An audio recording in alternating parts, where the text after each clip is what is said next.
Tonight on Reporting Scotland, a murder trial hears how a police officer found a woman's dead body in a bed at her home in Troon, but the accused said she was just asleep. Gold number 5, bowler Tatty Marshall becomes Scotland's most successful Commonwealth Games competitor, thanks, he says, to his wife. It's just the support that I get from her, it's just tremendous, and it makes me feel better on the green as well. But you know, wherever I go in place, she's always there supporting, and it always helps. Also on the programme, nominations close with 3 candidates in the running to become the SNP deputy leader. It's the Scottish Cup semi-final weekend with Aberdeen playing Motherwell and Celtic taking on Rangers. And how a lottery win has helped a North Lanarkshire community save their local pub.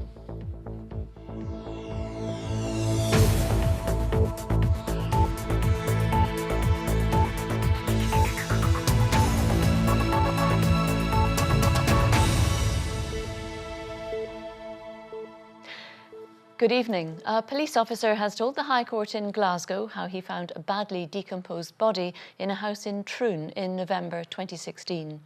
Police Constable Ryan McIntyre was giving evidence in the trial of the daughter and sister of Sharon Greenup.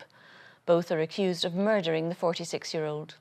PC McIntyre said he went into the house with a colleague who asked the dead woman's sister what had happened. She told him Sharon wasn't dead, just sleeping.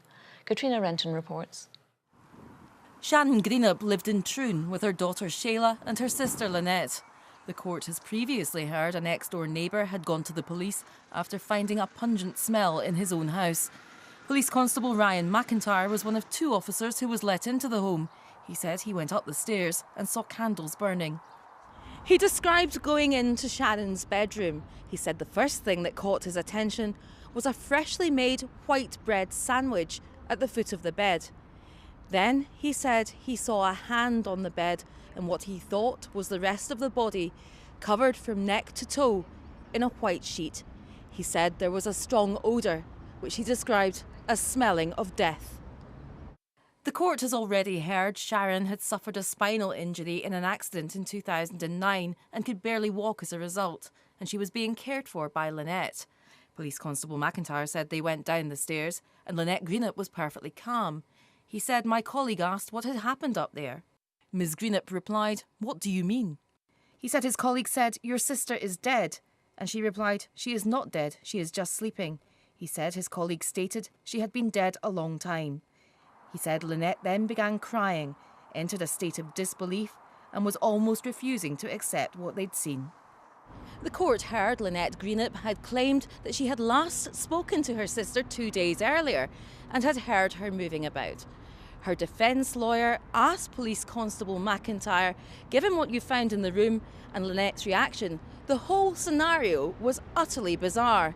He replied, "That is fair to say." Lynette Greenup and her niece Shayla both deny murdering Sharon Greenup. The trial continues. Katrina Renton reporting Scotland at the High Court in Glasgow. 2 men aged 20 and 21 have been arrested in connection with an incident in the Castlemilk area of Glasgow last month. A 14-year-old girl had her neck broken after a car was driven into a group of her friends outside a row of shops. The 4 remaining teenagers were treated for minor injuries. A 21-year-old man who was crossing the road in front of the children was also injured. The incident happened on Stravanon Road on Saturday the 24th of March. The bodies of 2 fishermen have been recovered from their fishing boat which sank in Argyll earlier this year. Chemik Kravchuk and Duncan McDougall were on board the Nancy Glen when it capsized in Loch Fyne in January. A 3rd man escaped and raised the alarm. A specialist barge raised the vessel from the seabed yesterday. Formal identification of the bodies will now take place and an investigation into the cause of the capsize is ongoing. Scotland's charity regulator is to widen its review of how endowment funds are used by NHS boards. It's already investigating NHS Tayside, which used £2 million from its endowment fund for general running costs. The regulator said the public must have confidence in how the charitable trusts are operated and managed. Scottish Labour is seeking an urgent statement to Parliament from the Scottish Government after a planning application for a wind farm substation was called in. Ministers will now decide on the Chinese-backed scheme and not East Lothian councillors.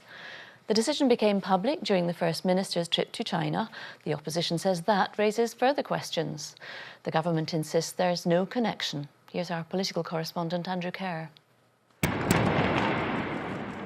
The future of the old Cockenzie power station has blown up into a big political row. A Chinese-backed firm, Red Rock Power, wants a wind farm substation.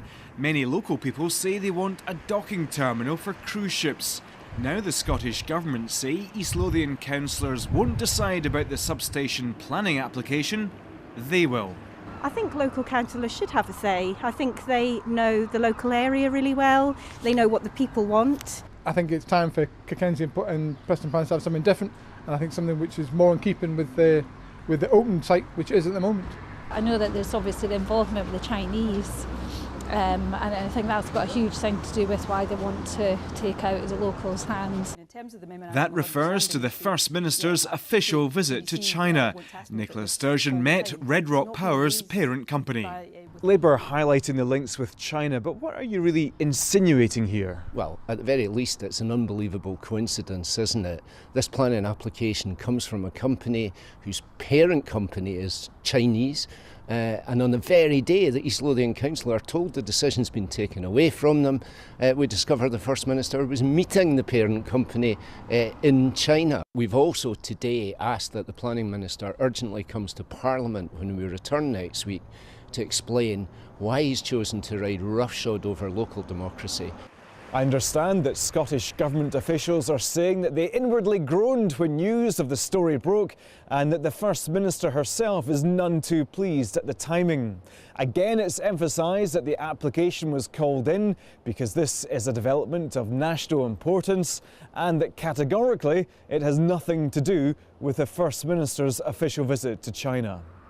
The Planning Minister can't comment on a live application, but an SNP colleague stepped in. It's been called in as part of the process that has absolutely no bearing to the fact that the First Minister is over there seeking business and investment and to come into Scotland. I'd have thought our opposition would have welcomed that. They wouldn't have been looking for a reason to try and connect two completely separate things to make a smear for the First Minister. Who knows how the wind will blow when it comes to Minister's final decision on the application, but people here have made their views clear. Andrew Kerr, reporting Scotland, Cockenzie. A teenager who died after an alleged attack in North Lanarkshire has been named locally as Conor Cowper. Police officers, paramedics and an air ambulance were called to Hollytown near Motherwell at 10:30 yesterday morning. A 17-year-old girl has been charged with murder following the incident. At Hamilton Sheriff Court, she made no plea and was remanded in custody. A 15-year-old boy was also arrested but has been released pending further inquiries. Police are to carry out spot checks on supporters' buses this weekend ahead of the Scottish Cup semi-finals. Police say taking fireworks and flares into grounds is a growing trend and threatens public safety. The matches at Hampden see Aberdeen play Motherwell tomorrow and Rangers against Celtic on Sunday. These are extremely dangerous. If you bring one of those towards the stadium and you light it, you're showing a complete disregard for public safety, and we will arrest you. It might not be that you're arrested at the time for safety reasons, but we'll carry out robust retrospective investigations to bring you to justice. There were 2 more gold medals for Scotland at the Commonwealth Games today, this time in bowls and diving. Bowler Alex "Tatty" Marshall made history, winning his 5th gold medal to make him Scotland's most successful competitor in the Games. There was also an unlikely gold in the diving as Grace Reid won the 1-metre springboard. And a further 4 medals for Scotland, bringing our total tally to 41. From the Gold Coast, Jane Lewis reports. A look of disbelief, but a golden moment for Grace Reid and Scotland. She knew a strong final dive and gold would be hers. 0.6 degree of difficulty for Grace. Yeah, that's going to be it. Perfection and the end of a 60-year wait for a Scottish diving gold. I had an inkling of I was diving well, which was always a nice feeling, and that sort of gave me confidence going dive after dive, but no, I am honestly speechless. A golden day at the diving pool, and emotions were also running high at the Lawn Bowls. And little wonder. You're laughing or you're crying? A historic gold for Alex Marshall as he's crowned Scotland's most successful athlete, having now won 5 Commonwealth gold medals. Yeah, I know what she's like in the crowd. She's normally a nervous wreck, you know, when I'm out there. But it's just the support that I get from her. It's just tremendous, and it makes me feel better on the green as well. But you know, wherever I go in place, she's always there supporting. It was nerve-wracking, without a doubt, nerve-wracking. But I couldn't be more proud of her. To win 5 gold medals is just a dream come true, and it's just amazing. Amazing, but at times hard to watch. Scotland managed to claw their way back into this match, but they were still behind by 2 going into the final end. Australia in the driving seat, then this. Oh, they're through, they've got it, he missed the drive. To win 1 gold would be a lifetime achievement, but to win 5 gold medals is incredible. But you know, I've had a lot of help along the way from my players. You know, if it wasn't for them, you know, I would not be standing here with 5 gold medals. So I've got all these guys to thank for that. I believe in Ronnie, Dale, Tatty and myself how we can play. If we played the best we can, we are going to be hard to beat. But to beat Australia on their own backyard just makes it a wee bit tastier. Gold on the Gold Coast. And history made. There was also a bronze medal to get excited about from the Bowling Green. I know, but there's 10 players out here, 5 men, 5 women, and we're all going home with a medal. So it's great for our sport and for our country. So we're really pleased. Yes, the bowlers have delivered, helping to boost Scotland's medal count. Jane Lewis, reporting Scotland, Gold Coast. Well done them. Well, meanwhile, the success of a shooting dynasty has continued in the shape of the McIntosh family. Mum Shirley is a veteran of 2 games, winning 4 medals in the 90s. Her husband Donald is Scotland's team coach, and their daughter Jennifer is the most decorated female competitor at the games, with 5 medals. But today it was her little sister Shona who stole the limelight, as Rona McLeod reports. 2 sisters fighting for the same prize.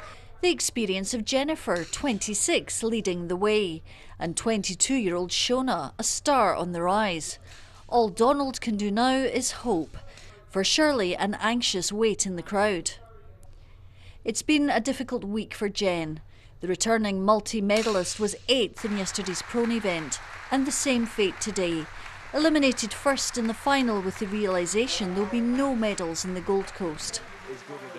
Shona was 3rd yesterday in prone, and it was a repeat performance today. She takes away a bronze medal. The 11th McIntosh medal in shooting. I'm really happy. I wish my air rifle had gone a wee bit better, but you can't really complain with 2 medals. So. Celebrations for Shona with family and friends, and away from the limelight, a hug from Mum for Jen. Then time for a sit-down and family chat. What is it like for a mum watching your 2 daughters who are competing against each other? They're obviously going for the same medals. Yeah, it's absolutely terrifying. Much, much worse than competing. And yeah, I don't want to do it again. It's the 3rd time in a row I think this has happened, so I'm getting used to it. Yes, it's not easy by any stretch, but you know it is what it is, and I'm just, you know, if somebody's going to win medals, if it can't be me, I'd much rather it was Shona than anyone else. I was really disappointed for her. I really hoped she would get a medal this time, but I had to focus on my own, what I was doing. It looked like it was agony for you. What's going through your head at that point? Because you're watching 2 lots of scores. Trying not to look like it's agony mostly.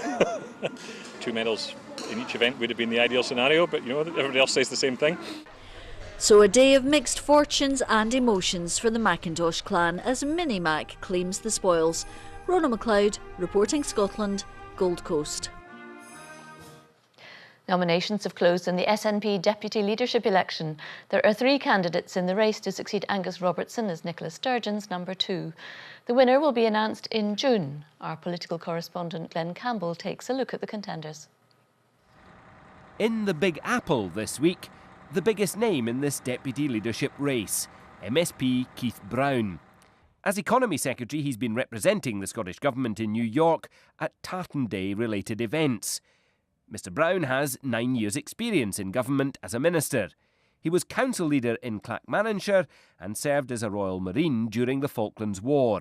The party has grown hugely in recent years, and it's very important that we are ready in terms of policy and organisation for any future tests, whether they're referenda or elections, unexpected or otherwise, and I believe I can do that job. His rivals include SNP activist Julie Hepburn, who doesn't sit in Parliament or on a council. She makes a virtue of not being well known outside the party and of not seeking a public profile from the deputy role.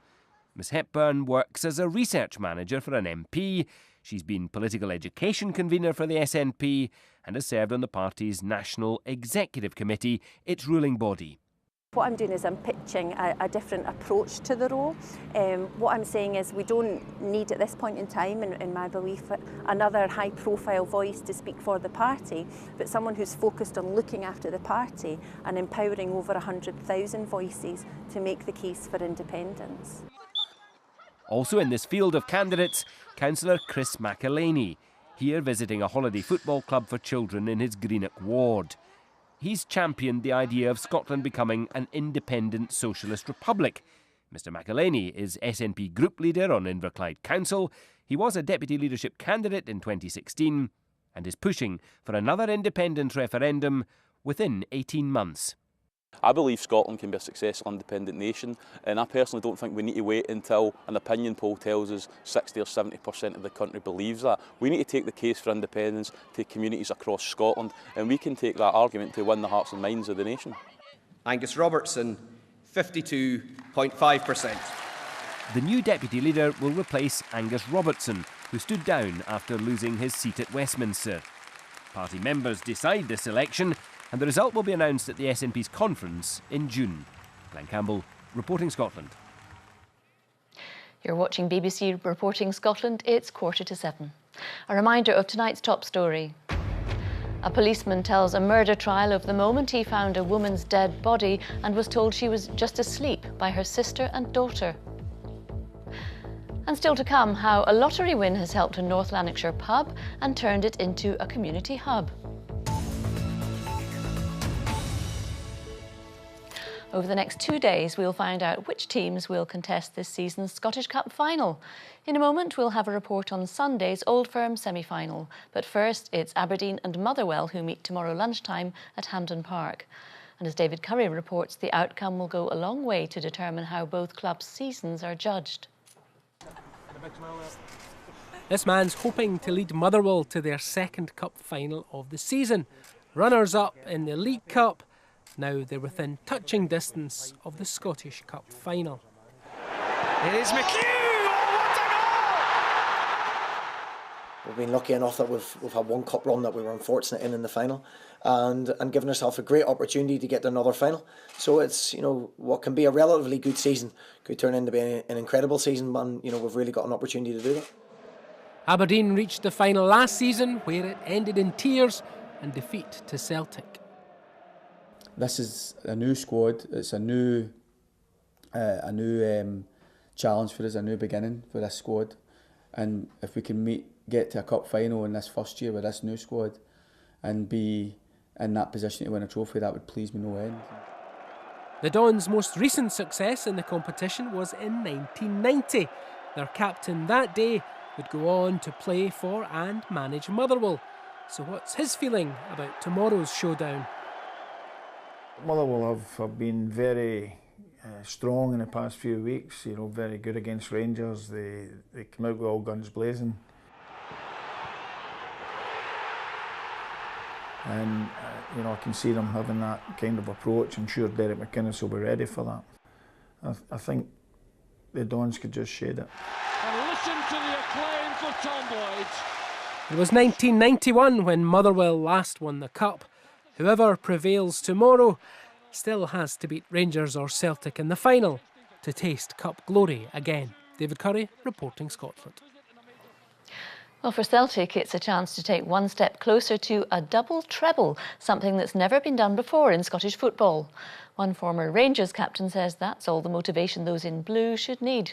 Here's our senior football reporter, Chris McLaughlin.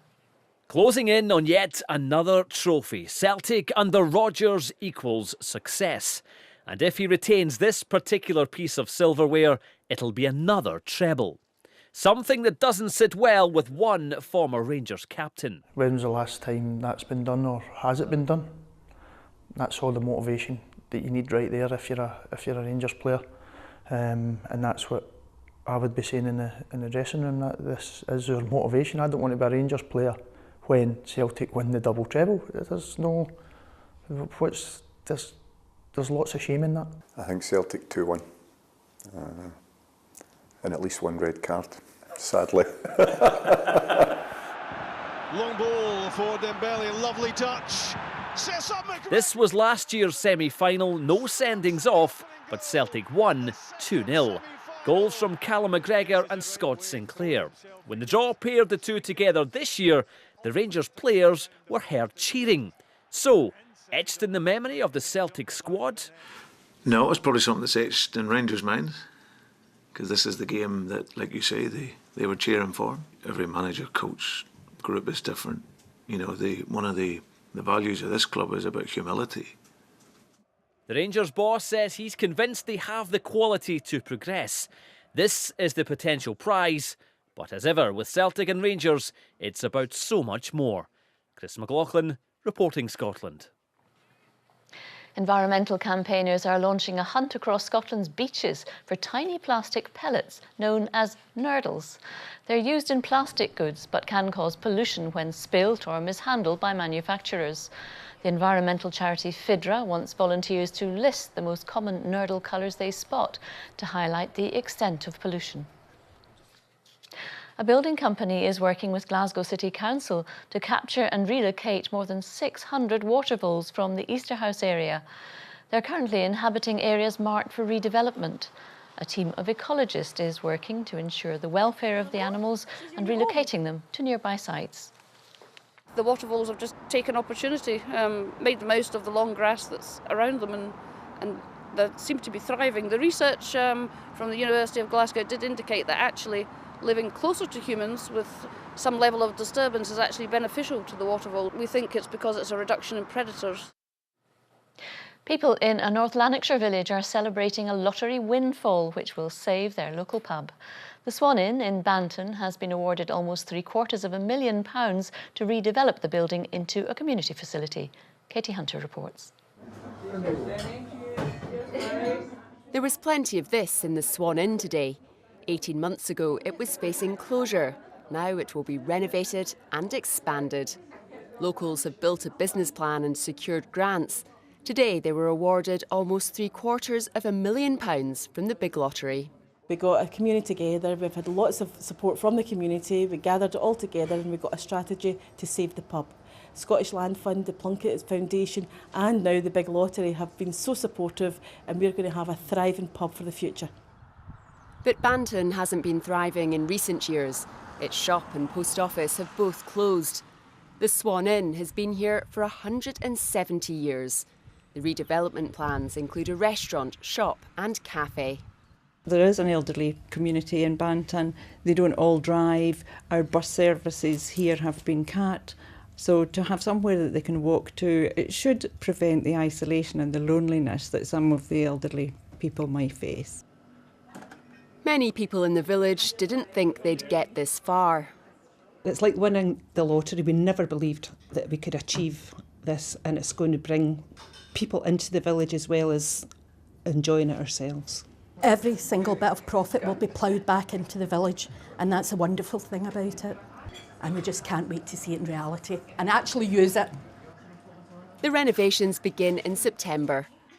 Locals hope to be toasting their new pub and community hub next spring.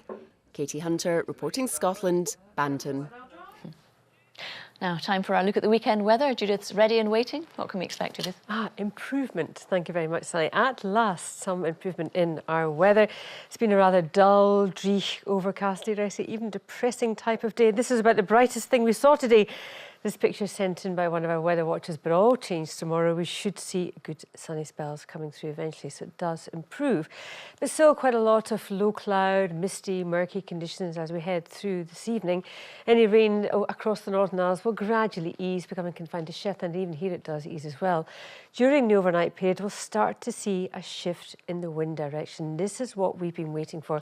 From the east, where it's been bringing in that cold air, we'll start to see the winds going into the south, which will introduce much milder air.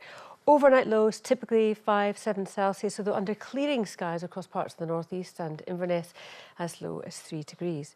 So tomorrow morning starts off on a rather cloudy, misty note initially, but everything thins and breaks and it does brighten up, so it will be dry pretty much across the country as well. Now, as far as the Northern Isles are concerned during the afternoon, I think we'll hold on to cloudier skies for Shetland, but something brighter coming through for Orkney. Cooler across the Northern Isles than we'll see across the mainland.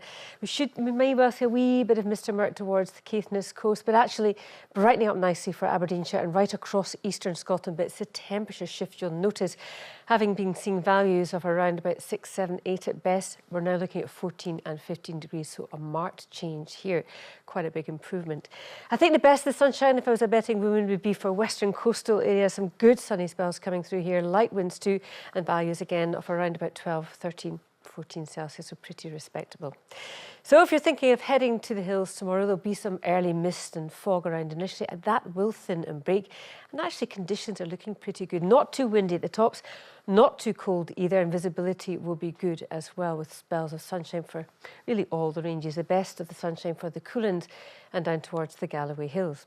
So tomorrow evening it's dry. We'll see some evening sunshine as well. Still that thicker cloud up towards the Northern Isles as we head through the overnight period. But all in all, not a bad evening and staying dry overnight before we see 1 or 2 showers pushing into the south. It's this area of low pressure bringing with it strengthening winds, but also warmer temperatures for Sunday. We'll see 1 or 2 showers across the south initially on Sunday, but dry and sunny in the north. Then a band of rain pushing in across southern Scotland as we head through the day. Quite a breezy old day with strong winds along the west coast, but those temperatures still on the mild side. That's your forecast, Sally. Judith, thank you very much indeed. Now, a reminder of tonight's main news. Sir Cliff Richard has told a High Court judge he felt forever tainted by the BBC's coverage of a police raid on his home in Berkshire following a sex assault allegation. And a police officer has told the High Court in Glasgow how he found a woman's badly decomposed body in a house in Troon in November 2016. Police Constable Ryan McIntyre was giving evidence at the trial of daughter and sister of Sharon Greenup, who are both accused of murdering the 46-year-old. And that's Reporting Scotland. I'll be back with the headlines at 8 and the late bulletin as usual just after the 10 o'clock news. Until then though, from everyone on the team around the country, have a very good evening. Bye-bye.